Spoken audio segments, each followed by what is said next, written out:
We go to South Carolina next week for our anniversary, our dating anniversary. Beaufort? I don't know what that means, but I've never been to Charleston, South Carolina, so I look forward to it. Oh my God, I'm going there in May. Really? Yeah. Man, I'll leave my initials in a tree, and then you go to that same tree and put in your initials. Well, Alejandro gave me some of his thoughts. So when you come back, I want to know what to do and what not to do. But near Charleston, South Carolina, is a town called Beaufort, South Carolina, Okay. which is also very pretty. Beaufort was on 60 Minutes this weekend about banning of books. Verified 451. They had, no, not burning of books, banning of books. Oh, it was that AI thing again. No, it wasn't. That was you misunderstanding. They had 97 books that Moms for Liberty wanted to ban. And so they said, well, why don't we just get all the residents to come together? We're going to have a book group. We go through all these 97 books and see whether the residents and the parents want to ban the books or not. And four of the books got banned, 93 did not. And then they added a piece of paper that any parent could bring to the library, sign it, and say, if my children are taking out books, you have to run them by me, what they're taking out for approval. Which to me seems a lot better of a solution than like just banning a book for every single parent and every single student out there. Like if you're concerned about the books, if you've got children and they go to the library and you're concerned with the children checking out, you can have on file, I want to be notified of what my children are checking out so that I can decide whether I want to ban those books from them or not. Yeah, But that's you allow other people to check those books out if it's okay with them. yeah. I don't like the book banning idea. Information as to what your kids are reading is fine by me. Well, you want it to be appropriate age, though. I mean, you don't want a 3-year-old reading stuff that's about murder and If other. your 3-year-old has the reading comprehension skills to read something about murder, then credit to you and your 3-year-old, and they can read whatever the hell they want. That's not what we're getting at. When's the last time you set your eyes on a good old kids book? I think the subject matter is a little bit different than what you perhaps anticipated. Well, these 97 books that were for middle schoolers and high schoolers Oh, I got had it. So middle school, you're a little bit north of 3 years old when you're in middle school, but okay, game on.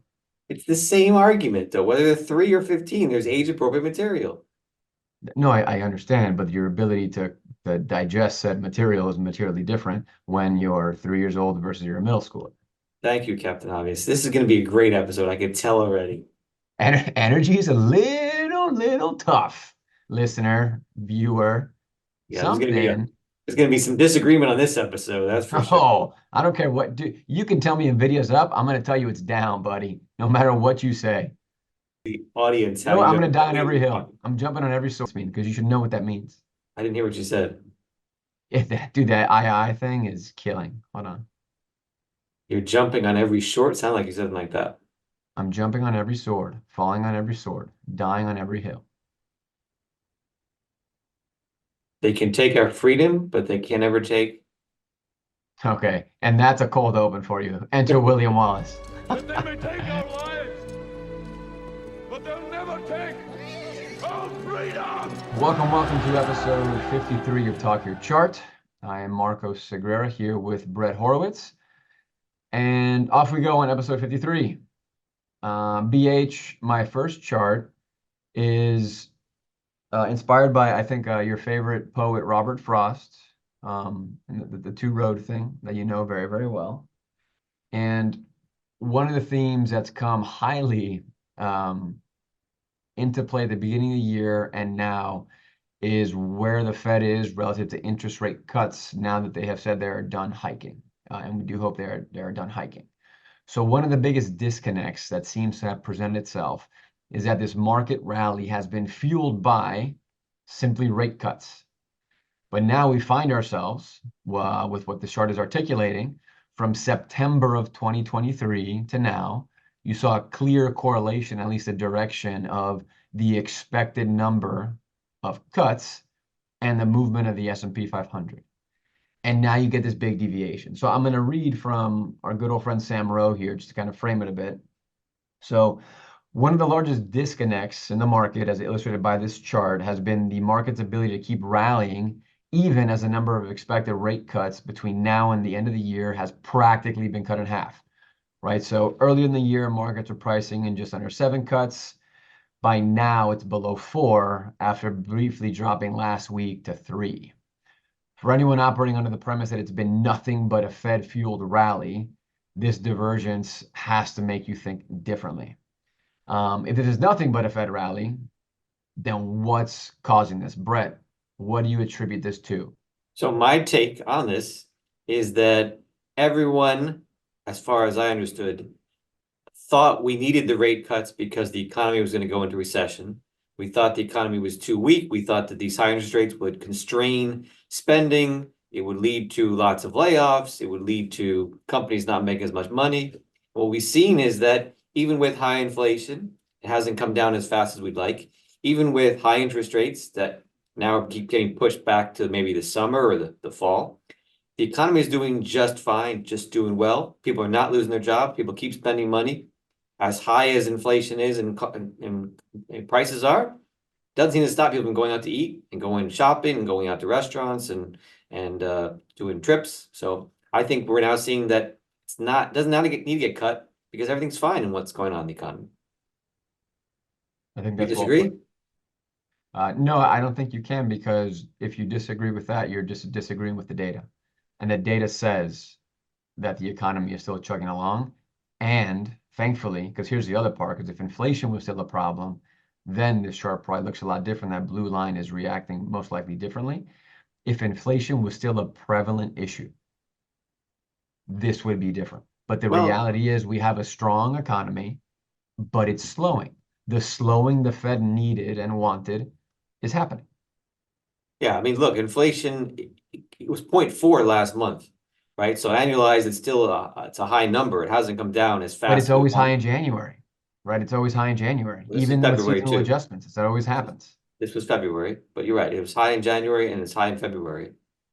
And it's not come down as fast as we wanted it to, but it doesn't seem to stop everything else from moving along nicely.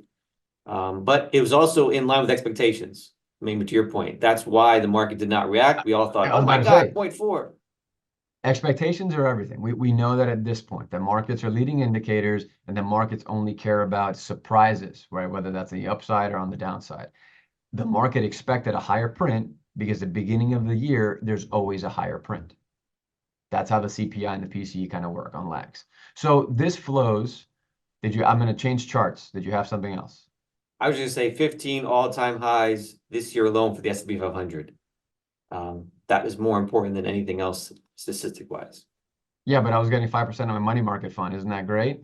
Not if there was 20% in the market. I digress. Let's go to the next chart. So this recovery that we've had in the S&P, it's all wonderful. Let's turn that around and look at a chart about real GDP, which means GDP growth adjusted for inflation. This chart comes from, let me make sure I give proper credit to this gentleman from Ernst & Young, our He favorite. lives in Greece, I believe, near the Parthenon.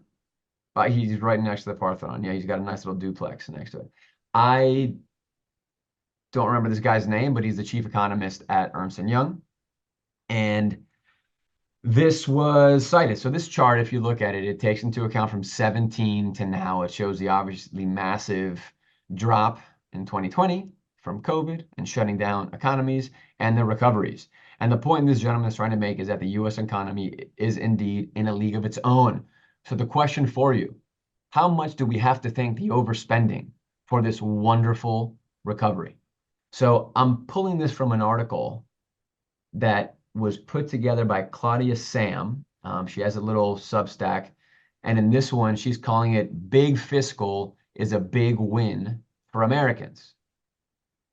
Do you know who Larry Summers is? Why'd you furrow your brow? You No, furrowed your brow. well, no, because I worry that it's a big win, but it's taking from the future, right? Like this is not a free That's lunch. time out. That's a good party line. But let's not, so wait, because I'm not making a case here that I say I believe in all this. I'm just taking the other side of an argument that everyone's been quick to poo-poo, which is that the fiscal stimulus was a bad idea and overdone. But in the current environment, with inflation coming under handle, how terrible was it? I'm not making a case that it was great and we should do it again. I'm just trying to be intellectually honest and say, yeah, we can say it was too much, too fast, overdone, inflation, oh my gosh, all these things. But what were the green shoots? And perhaps do we look more like everybody else with a crappy recovery if we hadn't done it? Yeah, I agree with you that it need to be done. I don't think I want to see what would have happened had we not done it. I don't think I'd want to be where the other countries are. At this point, though, I need somebody in Congress to stop spending money. I need somebody to actually put some handcuffs on what we're doing because the debt is getting to be a real challenge. And there's more and more articles and more people that are worried about it. I'm not worried about it like tomorrow. Lots of things could happen that change the trajectory of that, but like someone needs to show some kind of constraint at some point. Yeah, so I agree with that totally. And I think we can kind of carry two conflicting thoughts in our mind at once and be adults about it. So I think there's debt controls, but if we're talking specifically about moments of crisis in an economy, and you've heard about ideas where similar to how they talk about the Taylor rule for the setting the interest rate, where it's not up to a committee, it's a by definition algorithm that's yes set with parameters that are human based, but it tells you where the rate should be, as opposed to fingering to the wind and having Jerry Powell kind of walk up with his briefcase and see how many pieces of paper are in it, a la Alan Greenspan. There's this idea of when certain things happen in the economy, you could just automatically have money sent to certain people to basically not be as blunt force as we were this time around, but to learn from what worked this time around to deploy more specific tools in the future so that we get better outcomes going into and coming out of a crisis. Yeah, it has to Thoughts? be done intelligently because, China propped up their real estate bubble by continuing to spend money, money, money, and they spent money very poorly on that whole debacle. So like it can't be like every time you make a mistake or every time you got a failed company, we'll send you money. It can be done a lot more intelligently than that. And you also don't want it to be something every single time because then you rely on that money and then the market's never going to fall because at that point, just Yeah. like, oh, okay, things are bad, they'll prop them up and then the market will bounce back. I hear you. Moral hazard is a big deal. I think that's the biggest problem that comes out of thinking like this. I think we have also found out after Silicon Valley Bank last year that the $250,000 guarantee for FDIC deposits, it's really unlimited, an infinity symbol. So there are all these pockets of potential moral hazard that come down the line. I think big banking would also benefit from kind of market pricing like this. To your point, you let the market kind of decide if some companies are not going to be around, that just happens. And I think banks should rely more on equity markets and debt markets to be able to do kind of what you just described. Okay. Anyway, so I found this chart interesting from a GDP perspective, and I found this article from Claudia Sam to be, again, taking the other side. We've all said and been, this is irresponsible spending, this is ridiculous, but we're kind of benefiting from this ridiculous propping up of things. And while inflation has been bananas on a relative basis since the 1970s, real wages are up, right? So we talked about China a little bit. Let's turn to China and its brother, sister Japan next door, Okay. because we've got a chart here that we've talked about this in the past, but some statistics I want to throw out there that to me were just mind-blowing. So the chart here is showing births and deaths in China, births coming way down, deaths going up as the population gets older and older. And then you've got your marriages that are going down as well. And so if you read through some statistics here, Japan's birth rate dropped to a record low in 2023, 758,000. It's the 8th consecutive birth rate drop. And deaths ticked up again to a record 1.59 million. And marriages were the lowest number since 1933. Okay. If we add to that this is Japan, the 4th largest economy in the world. That's why this is a big story. But it's not just Japan, it's also China. China has had half the number of births in 2023 they had in 2016. And there's something called the fertility rate, which is the number of children a woman has over her lifetime. In China, that's down to 1. Apparently, according to the data, anything less than 2 means that each generation will be half the size of the previous generation. And so they're saying that by the end of the century, China will go from 1.4 billion people to 525 million people. Now, before we go and say this is going to happen, because the stats are pointing in that direction, what caused China to put out their one baby, you know, per family policy was that China would have like 20 billion people and they needed to save the resources because there wasn't going to be enough food and land and everything. And so a lot can change between now and then.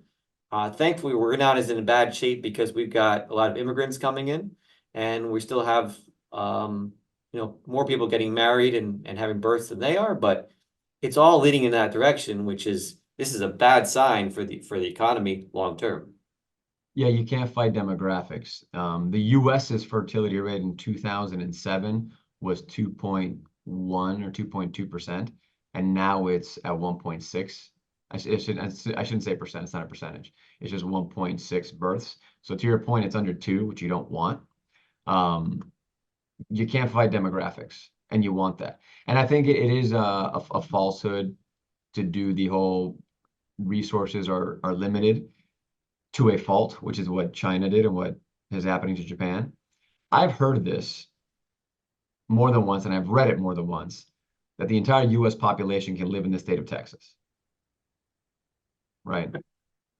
And it's not like a bunch of wackos kind of saying this, writing this stuff, but I think it just goes to show you a few things. You can't fight demographics from an economics perspective, and we need to think with a like above the line and below line here if we want to bring it to something that you and I both know about. I think you got to be above the line that innovation will happen, and just because we're only producing X amount of food today, oh, in 15 years, if we're producing that and there's this many more people, there goes all the Right. food. Right.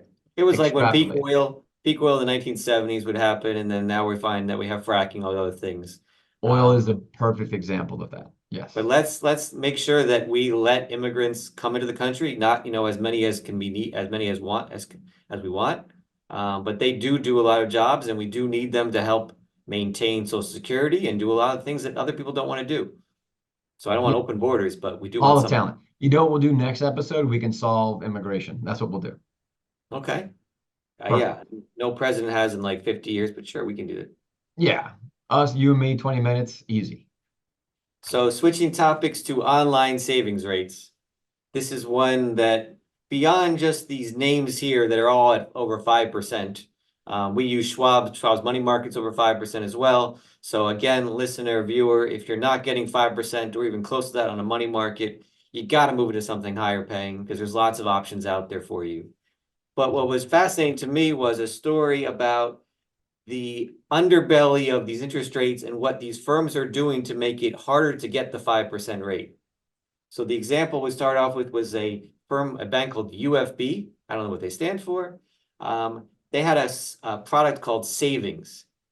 And a few weeks later, they came That's out with pretty on the something. nose. Okay. Huh? It's pretty on the nose. Great Yeah. product name.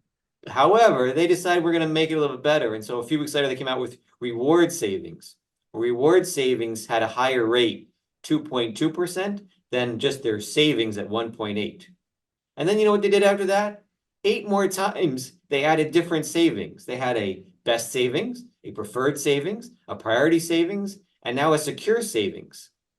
Secure savings is what's listed on their website, paying 5.25%, but they never moved anybody in all the other savings vehicles that they had. So unless you knew that there was something called secure savings that you were not invested in, you were still making the 1.8%. Capital One has done it. Other firms are doing it.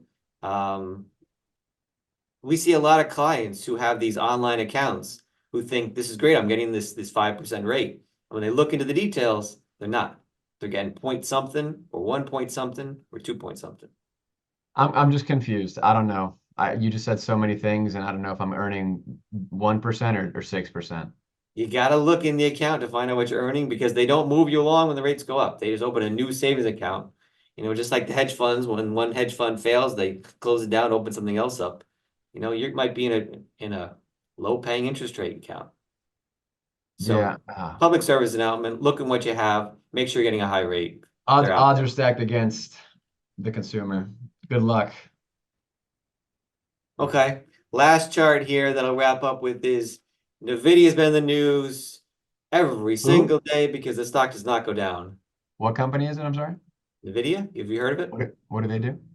They make chips. They used to make chips for gaming and now they make Oh, chips for AI. Like, do they compete with PepsiCo and Fritos? Yeah, sure.